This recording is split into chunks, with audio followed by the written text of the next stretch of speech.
ዘማሪ ገብረ ዮሐንስ አዲስ ቻሌንጅ ሊጀመርለት ነው ጋይስ። መኪና ከነሹፌሩ አዲስ ቻሌንጅ ሊጀመር ነው።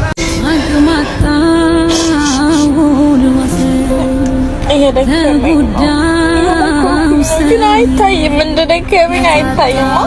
ስለተቀበልኩኝ ስምሽን ከአባቶቼ ለዓለም ነግራለሁ ክብርሽን አብዝቼ።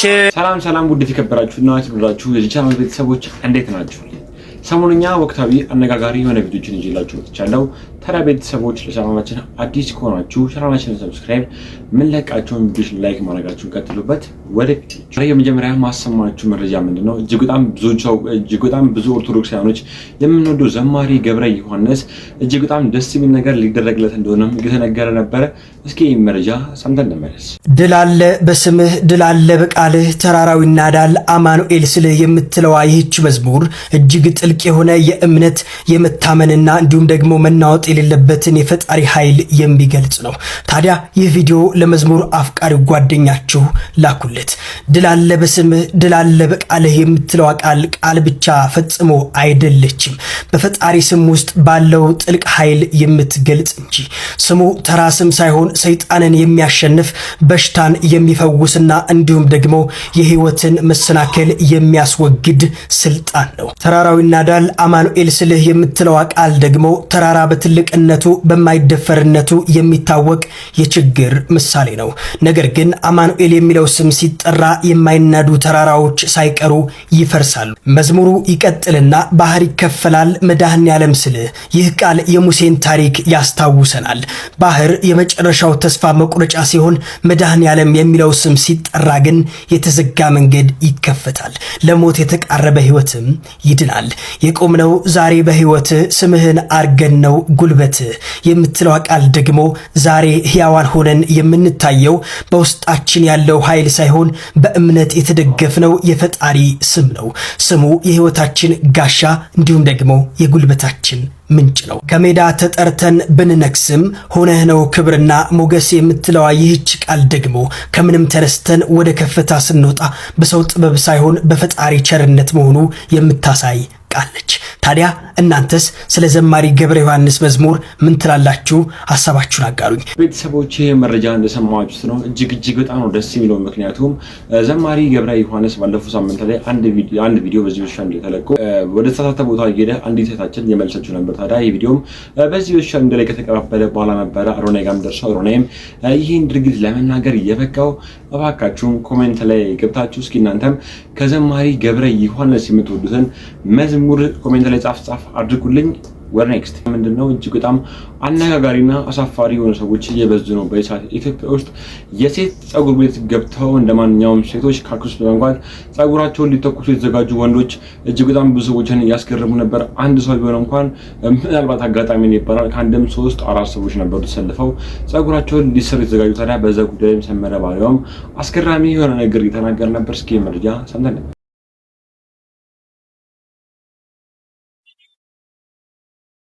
When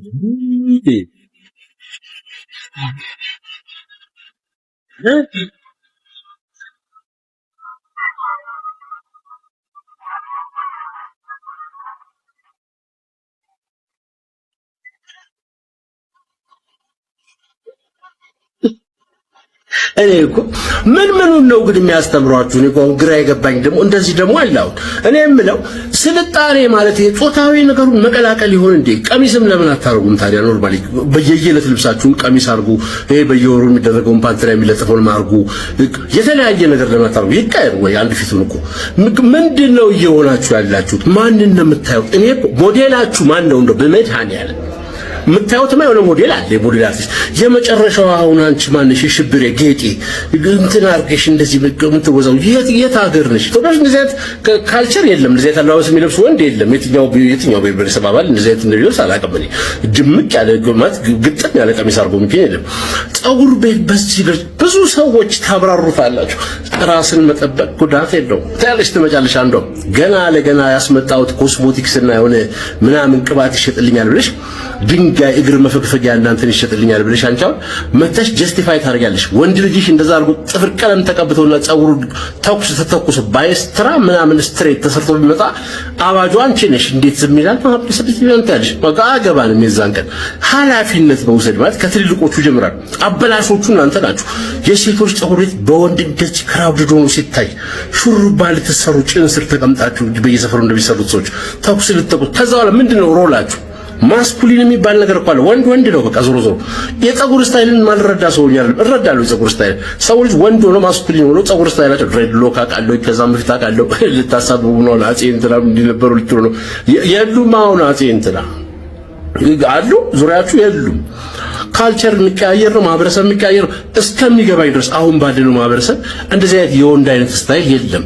እነዚህ ልጆች ታዳጊዎች ብትነግሯቸው ምን አለበት? ሴቶቹ ገርል ፍሬንዶቻቸው ዳ ጓደኞች አትነግሯቸው? ከወንድ ጋር መሆን አትፈልጉም? ሴቶቹ ማለት ሹሩቤ ከጌጤነሽ ጋር መሆን ምንድን ነው የሚጠቅማችሁ? እንዴት ነው የምትይው? አሁን ማለት ምንድን ነው የሚባለው? ማሪሃኒ ቤቢ የቷ ምኑ የነማን ምንድን ናችሁ እናንተ? አረ ያሳፍራል። ተወው እንግዲህ የላችሁ ወንድ ልጅ ቆፍጠን ነው ማለት ነው። የኢትዮጵያው እንደ ራሱ ካራክተር አለው፣ የኬንያው እንደ ራሱ ካራክተር አለው፣ የራሻው እንደ ራሱ ካራክተር አለው። የሚገለጽበታል፣ ማስኩሊኒቲ የሚገለጽበታል። ራሻ ሀገር አሉ ወንድ አይስቅም አሉ። ከሳቀ እንትን ነው አሉ፣ ደካማ ነው ፌዘኛ ነው የሚባለው። ቁምጭጭ ያለ ነው አሉ ራሻ። ኢትዮጵያ ውስጥ ደግሞ ጋግርታም ልትባል ትችላለህ። ምሳሌ የራሻ ወንድ ዲፊኒሽን ሊሆን ይችላል። የኢትዮጵያ ወንድ ጸጉሩን ጥንቅቅ አድርጎ የተቆረጠ ሱሪውን ወገቡ ላይ ሸከፍ አድርጎ ያሰረ ቆፍጠን ያለ አነጋገሩ ኮንፊደንስ ያለው በሰነሰት ቢሳሳት እንኳን በኮንፊደንስ የሚናገር ነው። እንደዚህ ማስኩሊን ሊደር ካራክተር ነው ያለው ወንድ በኢትዮጵያ ወንድ እሳቤ መሰረት ጸጉር ቤት ሄዶ ጸጉሩን እየታጠበ በቢጎዲን እየተጠቀለለ የሚገመድና ቀሚስ ለብሶ በአደባባይ ማንንም ሳይፈራ የሚወዛወዝ ወንድ የላትም ኢትዮጵያ ኖሯት አያውቅም። ከየት ነው የመጣችሁት እናንተ?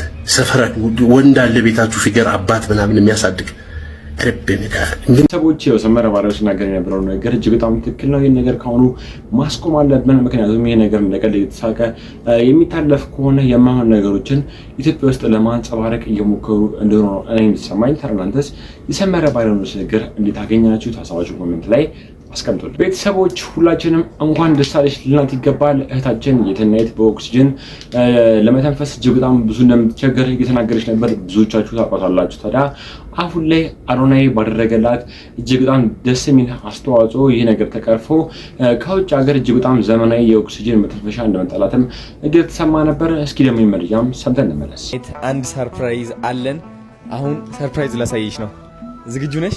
እስኪ አይንሽ ጨፍኝ። ነይ አይንሽ ጨፍኝና ተራመጂ፣ ቀስ ብለሽ ማለት ነው። እሺ?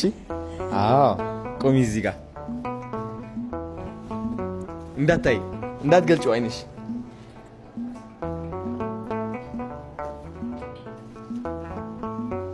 አሁን መግለጥ ትችያለሽ አይንሽ። አይዞሽ አይዞሽ አይዞሽ አይዞሽ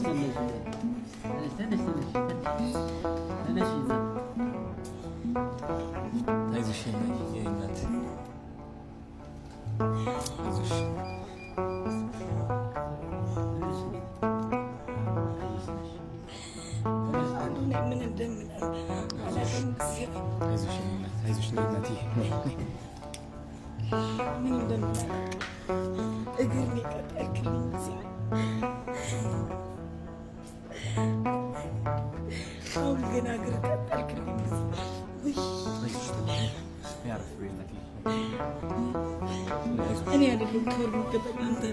እኔ አይደለም ማርያም ነኝ አይደለም እመቤቴን ችግር የለም። እኔ አይደለም እግዚአብሔር ባንተ ላይ ለኔ እግር ይቀጥልልኝ። እግዚአብሔር ቤተ ክርስቲያን ነበር ይናፈቀኝ። እሱን ስም አቶ ብርሃኑ ይባላል። እናት እኔ ላስታውቅሽ። ያው ማርያም አለች። የማርያም ስዕል ዋጋ ያው አምስተኛ ተበልሽ የማርያም ታጅለ ቀርብ በያት ችግር በዚህ ጋር ይሻላል። ቤተክርስቲያን መግባት አልቻልኩም ያልሽውን ቪዲዮ አይቶ ከኬንያ ነው ይዞልሽ የመጣው። በሁለት ቀን ውስጥ አረላቶ ብላ ነው በሁለት ቀን ውስጥ ይዟት መጣ ገዝቶ ማለት ነው። ይሄ ደግሞ 24 ሰዓት ኦክሲጅን ነው። ኦክሲጅን ታንኩ እንትን ያደርገዋል ማለት ነው። አዎ ቆይ ልሳብልህ ነኝ ያው ማርያም ናለች ልሻን እስኪነት ግቢናት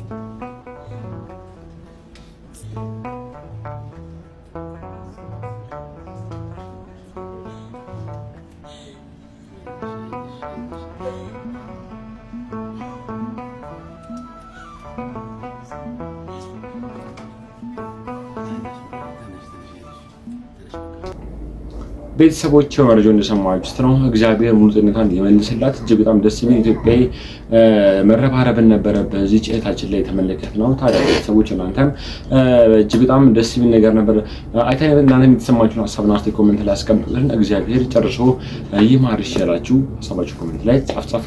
ለሞ ማሰማችሁ መረጃ ምንድነው? እጅግ በጣም ብዙዎቻችን የምንወደውና የምናደንቀው አርቲስት ቴዲ አፍሮ ቴዎድሮስ ካሳሁን እጅግ በጣም አስገራሚ የሆኑ ያልተሰሙ የህይወት ታሪኮቹን የቅርብ ጓደኛው የተናገረ ነበር። ቴዲ አፍሮ ለምንድነው አልበምስ የሚያወጣው የሚለውን ነገር ጠይቆ እጅግ በጣም አስገራሚ መልሶችንም እየመለሰ ነበር። እስኪ ደግሞ የመረጃም ሰምተን እንመለስ።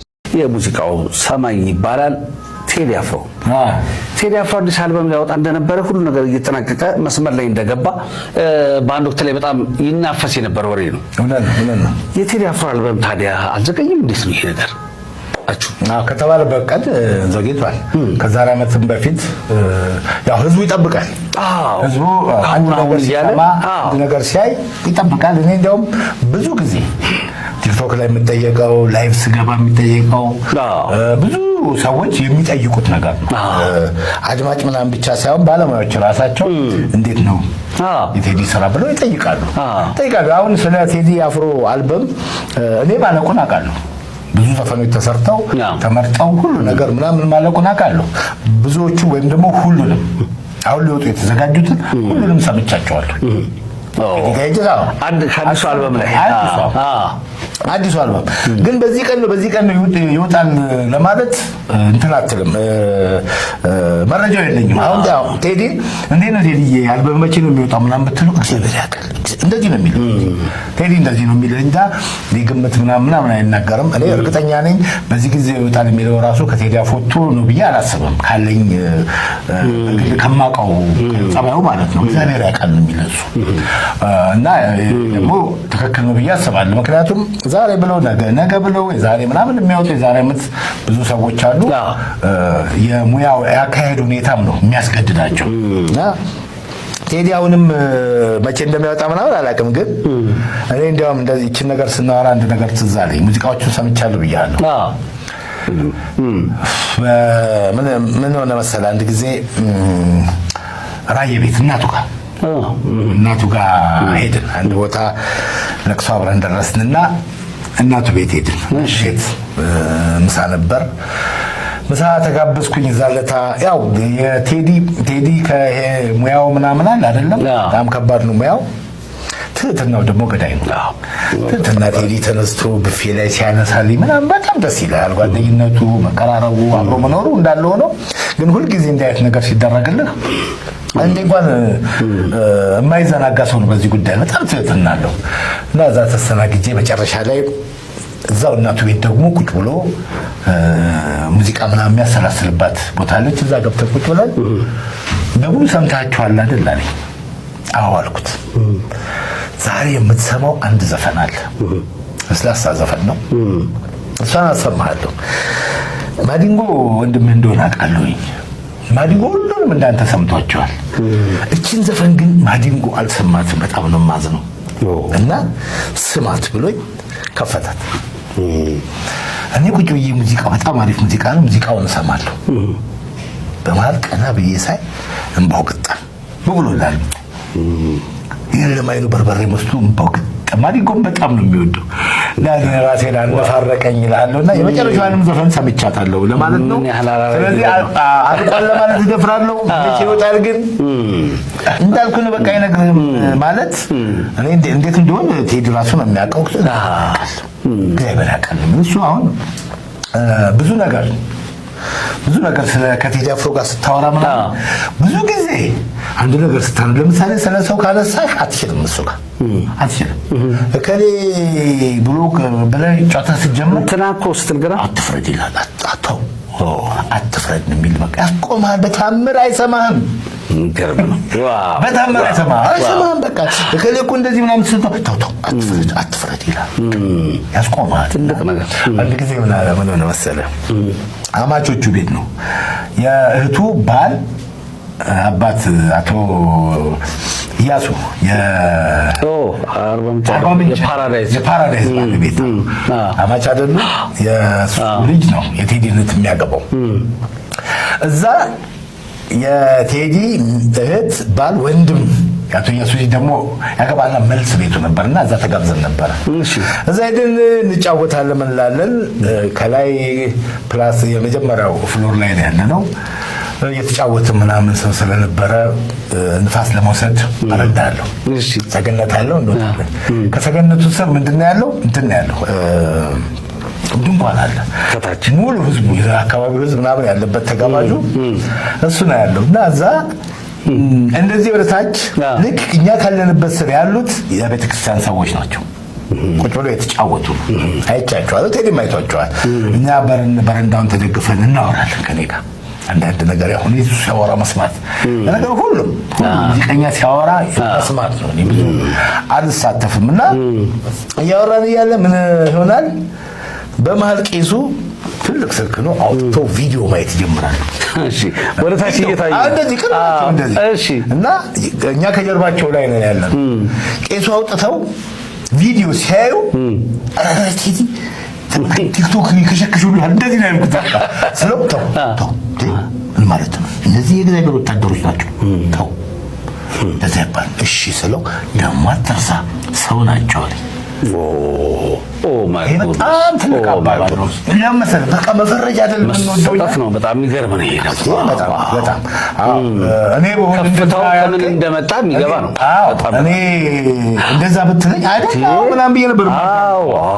በቃ እሱ እንደዚህ ነው። በቃ የሆነ ነገር ስትል ስለ ስራ ካወራ ስለ ስራ አወራ እንጂ እውነት ነው። አንተ እንዳልከው ከፍታው ዝም ብሎ የመጣ አይደለም። ቴዲና ይሄን ያው ቤተሰቦች እንደሰማችሁት ነው። ቴዲ አፍሮ እጅግ በጣም ደስ የሚል ስብዕና ያለው አርቲስት መሆኑን ጓደኛው እየነገረን ነበረ። እጅግ በጣም አስገራሚ ሰው ሰምታችሁ የማያውቃቸውን ነገሮች ነበር ሲናገር የነበረው። ታዲያ የቴዲ አፍሮን ድርጊት እንዴት አገኛችሁት? ሀሳባችሁ ኮሜንት ላይ አስቀምጡ። አሸናፊ ጆን ዳንኤል ሆኗል። ምክንያቱም ይሄ ወጣት ይገባዋል። ሲያደርግ የነበራቸው አስተዋጽኦች እጅግ በጣም ደስ የሚሉ ይበል የሚያስብሉ ነበሩ። እጅግ በጣም ትላልቅ የሆነ የበጎ ስራ ድርጊቶችን እየሰራ ነበር። ታዲያ እስኪ መረጃ ደግሞ ሰምተን ነበር። ጆን ዳንኤል የጥር ወር የቅልቦች አሸናፊ መሆኑን አረጋግጧል። ከተፈታ በጥቂት ወራት ውስጥ እንግዲህ የቅልብም ባለቤት መሆኑን ማረጋገጥ የቻለው ጆን ዳንኤል እንግዲህ በዛሬው ዕለት የቅልቦች አሸናፊ መሆኑን አረጋግጧል። እንዲሁም ደግሞ ጆን ዳንኤል እንግዲህ ከተፈታ በጥቂት ወራት ውስጥ ብቻ በኢትዮጵያ በተለያዩ ከተሞች እንዲሁም ደግሞ ክልሎች እየዞረ የተለያዩ እርዳታዎች እንዲሁም ደግሞ በጎ ተግባራት ላይ ሲሳተፍ እየተመለከትነው ነበረ።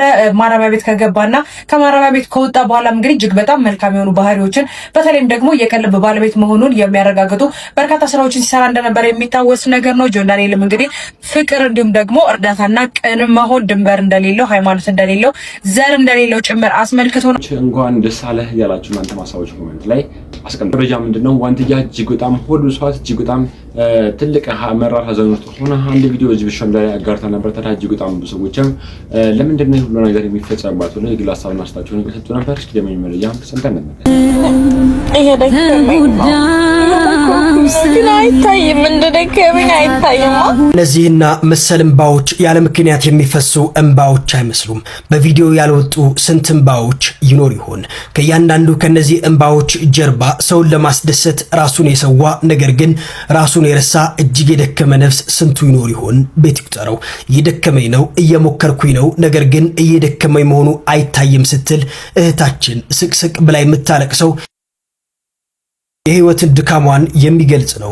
ለብሼ ስታይ እንደደከመኝ አይታይም፣ እኔ ግን ደክሞኛል፣ ሁሉንም ለማስደሰት እየሞከርኩ ነው የምትለው ቃል የውጫዊ ውበትና እንዲሁም ደግሞ የውስጧ ስብራት የሚገልጽ ነው። ደክሞኛል ስትል የምታለቅሰው እንባ የዝምታዋን የረጅም ጊዜ ህመም፣ የብቸኝነቷን ጥልቀት የሚገልጽ ነው። ሁሉንም ለማስደሰት መሞከር የሰው ልጅ ትልቁ ስህተቱ ነው ብዬ አስባለሁ። ምክንያቱም ማናችንም ራሳችን ሳናስደስት ሌላውን ሰው ማስደሰት አንችልምና ጋጭት ነው። ዋንትያ የተነሳችበት መንገድ እጅግ በጣም ብዙ ቻሌንጅ እንዳለፈች ሁላችንም እናውቃለን። ታዲያ እጅ ጠንካራ ሴት ነች፣ እጅ ጠንካራ የልጅ እናት ነች ብለን ልናግዛት ልናበረታታት ነው እንጂ የሚገባው ልንነቅፋት አይገባም እያሉ ነበር የተለያዩ ሰዎች። ታዲያ እናንተስ የዋንትያንስ ንግግርም እንዴት አገኛችሁት? እየሞከርኩኝ ነው እያለች ነበረ። እባካችሁን እየሞከርኩኝ ነው እያለች ነበረ። ሁላችንም ዋንትያን ከጎኗ ሆነን ልናግዛት ልናበረታታት ነው እንጂ የሚገባው ልንነቅፋት አይገባም እየተባለ ነበር። ታዲያ እናንተስ ይህን ጉዳይ እንዴት አገኛችሁት? የተሰማችሁን ሀሳብ ኮሜንት ላይ አስቀምጡልኝ። ቤተሰቦች በቀጣይ ደግሞ ማሰማችሁ መረጃ ምንድነው? አርቲስት ነፃነት ወርቅነህ ከሞተ በኋላ እጅግ በጣም የቅርብ ጓደኛው አርቲስት ልዑልም ስለ ነፃነት ወርቅነህ ተጠይቆ ነበር። ታዲያ ነፃነት ወርቅነህ ሞተ ብዬ አላለቅስም፣ በቻልኩት መጠን እንደውም እኔ ልሸልል ልፎክርለት ነው የሚገባው ብሎ እጅግ በጣም ደስ የሚል ነገሮችንም ጓደኛው እየተናገረ ነበር። እስኪ መረጃውን ሰምተን እንመለስ። እኔ ግን በምን አይነት ሰዎች ቀናሉ መሰለህ ልዑል እንደ ይሄ ልባቸው ክፋት አይኖራቸው እንጂ እንደ ልባቸው እየተናገሩ እንደ ልባቸው የሚኖሩ ሰዎች አሉ። ሳይክ እንደዛ ነው። የምትፈልገውን ትናገራለህ፣ አትፈራም። እንደ ልብ የምትኖር ግን ጂሎሪ አላወራም። ትልቁ ነገር ምንድነው? አሁን ለምሳሌ እንደ ህንድ ሬዲዮ በ7 ደቂቃ ውስጥ 14 ሰበር የሚዘባርቅ አለ። ሲያወራ ደግሞ የሚጣፍጥለት አለ። እንጨት የሚል አለ ሲያወራ። አትሳቁ እናንተ በኋላ ትስቁ የለ እንዴ መፍትሄ እና እኔ አሁን ጂል ትዕግስት አለ ብዬ እንደዘፈንኩት ጂል እውነት አላወራም፣ ክብረ ነክ አላወራም፣ ውርደት አላወራም። ንግግሮችን ስንናገር እኔ ከብዙ አይነት ማህበረሰብ ጋር ስለኖርኩ ማለት ነው። አንደኛ ከነዋይም ጋር ኖር ያለው 18 ዓመት ሙሉ ከትልልቅ አርቲስቶች ጋር አንዳንድ ጊዜ እንዲያውም ይቅርታ አድርጉልኝና ለነፃነት ወርቅነህ አይለቀስም ይፎከራል እንጂ በጎ ስራ ሰርቶ ሰው ሲሄድ በቀኑ ምን ነው በጭፈራስ ቢሸኘው ወገኑ ህይወት አይደለም ወይ የመልካም ሰው ሞቱ ለምን ይታዘናል ለሄደ ካባቱ። እኔ ብዙ በቁማቸው የሞቱ ሰዎች አውቃለሁ። ከሰውነት ክብር ተነው የሰውነት መንፈሳቸው ወርዶ ስስት ነፍሳቸውን ያከሳቸው ለሰው መስጠትን ያልታደሉ ነፃነት ወርቅነህ እኮ ነው ስሙ። ነፃነት ወርቅነህ የሰው ልጆች አባት ነው። የሀገር ውለታ ያለበት ልጅ ነው። ልጅ የሚወድ ይሄ በልልታ ነጭ ለብሰን በፉከራ በሽለላ ነው እንጂ አሁን ነፂ እንደዚህ ሆኖ አይደለም። ነፃነት አይለቀስለትም፣ ይፎከርለታል። ነፃነት ወርቅነህ በጣም የተከበረ ውድ አርቲስት፣ ኮሜዲ የሚባልን የአርት ቀልድ የሚባለውን ነገር ያስከበረ ቀልደኛ አይደለም። ነፃነት በጣም ሲሪየስ ነው። ባይዘው ወንድሜ ነው፣ የሰፈሬ ልጅ ነው። በጣም ክብር ያለው አርቲስት፣ ምቀኛ ያልሆነ አርቲስት፣ ሰዎችን የሚወድ ፕሮግራሙ ላይ እንኳን ሲያቀርብ ከተሰጠው የስፖንሰር ገንዘብ ላይ ብር አንስቶ የሚሰጥ የዋህ ልጅ፣ ደሃም አይነጥል። ጓደኝነታችሁ ወንድምነት ነው። ጓደኝነት አይደለም ማለት ወንድም ነው። እኔ ከቤተሰቦቼ በላይ እሱ ነው የሚወደኝ። ነፃነት ለኔ ይጨነቅልኛል። ሉሊያንስ መቼ ነው አዲሱ አልበምሽ? ሉሊያንስ ባለፈው ላክሽልኝ አሪፍ ነው አልቋል እንዴ? ዘፈን ሳይወጣ ትልክለታለህ። ቅድም ቴሌግራም ላይ ላሳይሽ። እኔና እሱ ምንም የተለያየ ህይወት የለንም። ነፂ ጋር አብረን ኖረናል። ወንድማማች ነን። የሚሳሳልኝ መጥቶ እኮ በር ላይ ሉሊያንስ አለቀ እንደ አልበሙ፣ ሉሊያንስ ክሊፑን ጨረሳችሁት? በዛ ላይ ደግሞ ሰፖርት ያደርገኛል፣ ይሳሳልኛል ማለት ሉሊያንስ በደንብ በላሽ ስቱዲዮ እኮ ትንሽ ብርድ ምናምን የሚል ልጅ ነውና ኩራትና ክብር ይሰማኛል በነፃነት ጉዳይ። እኔ ወደዋለሁ፣ በጣም ነው የምወደው። እስካሁን ግን ሞተ የሚባለው ነገር አልገባኝ ወይ ብቻዬን ሆንኩኝ። ቤተሰቦች ትክክል ነው። ምክንያቱም እጅግ በጣም ደስ የሚል ስራዎችን ሲሰራ ነበረ አርቲስት ነፃነት ወርቅነህ እና ቃለም። ታዲያ ይሄ ወንድማችንም አርቲስት ነፃነት ወርቅነህ ከመሞቱ በፊትም ስለሱ የተናገራቸው ንግግሮች እጅግ በጣም ብዙ ሰዎችን እያስገረምና እያስደሰተ ነበረ። ቤተሰቦች በድጋሚ ለአርቲስት ነፃነት ወርቅነህ ነፍስ ይማር ያላችሁ ሀሳባችሁ ኮሜንት ላይ። ሌላ ደግሞ ቤተሰቦች ማሰማችሁ መረጃ ምንድነው? ሳምንት ሙሉ ሲያነጋገር የነበረ አንድ እጅግ በጣም አስገራሚ ንግግር ነበር። እሱም ንግግር ምንድነው? እየሞከርኩኝ ነው። ብዙዎቻችሁ እንደተደሰታችሁበት አልጠራጠርም። ታዲያ ኮሜዲያን ያሲኖ ሰይፉ ላይ ቀርበው እጅግ በጣም ደስ የሚል የህይወት ተሞክሮቹን እየተናገረ ነበር። እሱም አሁን ላይ ገና እየሞከረ እንደሆነም እየተናገረ ነበር። እስኪ መረጃውን ሳንተ ነበር እየሞከርኩ ነው። አየህ አሁን ራሱ ካወራናቸው ከኔ ላይፍ ኤክስፒሪየንስ ብዙ ነገር ሞክሬያለሁ። የባህል ተወዛዋዥ ነበርኩኝ። አው እኔ እድሜ እኮ ቆሰው እናንተ ምን አይነት የሆነ አንድ ወር ነው አንዱን ሙያ አይደለም። ባህል ተወዛዋዥ 1-7 ዓመት ሰርቻለሁ። የት? ቢሾፍቱ ላይ ምሽት መዝናኛ ያው ክሊፕ መስራት እንደዚሁ በከበባት በምናምን ነው እና ስነካው አሁን ስፖርት ስለጀመርኩኝ ሰውነቴ ተሳስሯልና እንዴ ስታዩኝ ሲክስ ፓክ አለልኝ እና ሰራ ነበር ያኔ። ከዛ አለፈ ታክሲ ረዳት፣ ሆቴል መስተንግዶ እያለ ከዛ ሁሉንም መሞከር አይደለ ህይወት ሙከራ ነች። ከዛ እነዛ ሙከራዎች ያሲንን አሁን ያለበት ቦታ አድርሰውታል። አልহামዱሊላህ ገብቷል። ግን እየሞከርኩኝ ነው። ሴንስ ጉዳዩን ሳነሳው ወደ ሆነ ፍሬም ብቻ ከወሰድከው ጠባብ ነው። እኔ የሞከርኳቸው በጣም ብዙ ነገሮች አሉ። በጣም ጉዳዩ ጥልቅ ነው፣ አውዱ ጥልቅ ነው። ለምሳሌ ምስኪኖች ጎርሰው ለመብላት ለማደር እየሞከሩ ነው አይደለ? ብዙ ሰዎች ታመው ጤናቸውን ለመመለስ እየሞከሩ ነው። የእምነት አባቶች በጸሎታቸው ባስተምሮታቸው የሀገርን ሰላም ለመመለስ እየሞከሩ ነው። ዶክተሩ፣ ወታደሩ፣ ኢንጂነሩ ለሀገሩ ለማገልገል እየሞከረ ነው። መንግስት መስራት ያለበትን እየሞከረ ነው፣ እየሰራ ነው። ዩሲ አውዱ ሰፊ ነው። ከዛ ባለፈው ወጣቶች ራሱ በሱስ እየተጠቁ ያሉ ወጣቶች ከዛ ሱስ ለመውጣት እየሞከሩ ነው። እንደ በጣም አሪፍ ነው እና ሁሉም ሰው በሙያው ላይ ያለ በጣም አካል ጉዳተኛ ልጆችን ይዘው የሚያሳድጉ ህፃናትን ይዘው ያሉ እናቶች አሉ። እየሞከሩ ነው ለመስራት፣ በቃ ለማሳደግ እየሞከሩ ነው። ብዙ የማይሞክር ሰው የለምና ያንን ሐሳብ ሳነሳው መሞከር በጣም መሰረታዊ ነገር ነው። አይሮፕላን የሰጡን እኮ ሁለት ወንድማማቾች 1903 ላይ ነው ምናምን ስንት ሞክረው ነው ይሄን የምናየው መብራት የሰጠን ቶማስ ኤዲሰን። ብዙ ሙከራዎች አሉ። እኔ ፌል አላደረኩም ነው የሚለው። ፌል አላደረኩም ይልቅ የማይሰራበትን መንገድ ተማርኩኝ። ብዙ ሰው መሞከር አለብን፣ መስራት አለብን። ለሚሞክሩ ሰዎች የተሰጠ ድምጽ ነው። ሞክሩ፣ ስሩ። አንዳንዴ አስተውለህ ከሆነ ቤት ውስጥ ከሚሞክር ልጅ ይልቅ ስራ ከሚሰራ ልጅ ይልቅ ቤት ውስጥ ተቀምጦ እንትን በቃ ባህሪው ስለሚወደድ ብቻ የሚከበር ሰው አለ። አንድ ሰበብ ማድረስ፣ አንድ እርምጃ መራመድ ወሳኝነት አለው። በእኛ እስልምና ሰበቡን አድርስ የሚባል ነገር አለ። ለጉዳዩ መሳካት ሰበብ አድርስ፣ የሆነ ነገር አድርስ። ያኔ አላህም ይረዳሃል። ገብቷል? የፈጠረ አምላክ ይረዳሃል። ሰው እኔ የኔ ቃል ነው ብዬ አላስብም። ከፈጣሪ የተሰጠ አሪፍ ፖይንት ነው። ግን ደግሞ እንደ ሀገር ተወዷል። ወዳችሁታል እናንተ? እንዴት ነው? ሁሉም ሰው የራሱ የውጣ ውረድ አለው። ታዲያ ኮሜዲያን ያሲንም እጅግ በጣም አስገራሚ የሆነውን የህይወት ታሪኩንም እያካፈለን ነበረ። ታዲያ እናንተስ በሰዓት ላይ ምን እየሞከራችሁ ነው? እስኪ እየሞከራችሁት ያለው ነገር ሀሳባችሁን ኮሜንት ላይ አስቀምጡልኝ። ለዛሬ ይዤላችሁ የመጣው ቪዲዮ ይመስል ነበር። በቀጣይ እናንተን ቁም ነገር ያስይዛችኋል፣ ሀሳብና አስተያየቶችን ያለውጥባችኋል የማስባችሁ ቪዲዮችን ይዤላችሁ እመጣለሁ። ስለአዳመጣችሁኝ አመሰግናለሁ። ለቻናላችን አዲስ ከነበራችሁ ቻናላችንን ሰብስክራይብ፣ ለላይካችሁ ቪዲዮች ላይክ ማድረጋችሁን ቀጥሉበት። ቴንክ